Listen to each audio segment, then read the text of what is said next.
తెలంగాణలో 4% ప్రజలకు అసలు కులమే లేదట. అగో కులాలున్నాయి, మతాలున్నాయి, ఎన్ని కులాలున్నాయో, ఎంత జనాభా ఉన్నదో లెక్కలు మొత్తం తయారు చేస్తామని మలి సర్కారు కులగణన సర్వే చేయించింది. ఇప్పుడు 4% పబ్లిక్కు కులమే లేదని ఎవరన్నారే బాలన్న అంటారా? ఇగో ముఖ్యమంత్రి సారు ముచ్చట మంచిగా అర్థమయ్యేటాడు చెప్పుండ్రి. 56.4% బీసీలు ఉన్నారు, 17.45% ఎస్సీలు ఉన్నారు, 10.8% ఎస్టీలు ఉన్నారు, 10.9% ఉన్నత వర్గాలు ఉన్నారు. ఇదంతా సరే కానీ 4% కులం లేని వాళ్ళు ఉన్నారా సారు? దాదాపుగా 4% ప్రజలు మాకు ఏ కులం లేదు అని డిక్లేర్ చేసిండ్రు.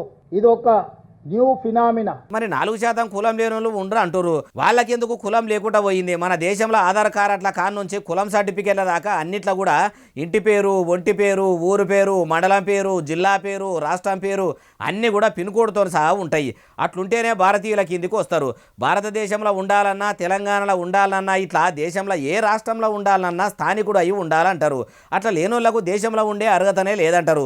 మీరేమో తెలంగాణలో ఇంతమంది ఏ కులం కానోళ్ళు ఉండరు అంటారు. వాళ్ళు ప్రేమ వివాహాలు చేసుకున్నట్టు ప్రేమికుని తరపు కులాన్ని మొయ్యక, ఇటు ప్రేమికురాలు కులాన్ని మొయ్యక, అటు ఇటు కాకుండా కులాంతర మతాంతర లగ్గాలు చేసుకొని భారతీయుల మనకి ఇట్లా బతుకుతున్నోళ్ళ ఆ ముచ్చట మీరే మళ్ళా చెప్తే మంచిగా అర్థమవుతుంది సార్ అంటుర్రు ఏ ముచ్చటిన్నోళ్ళు.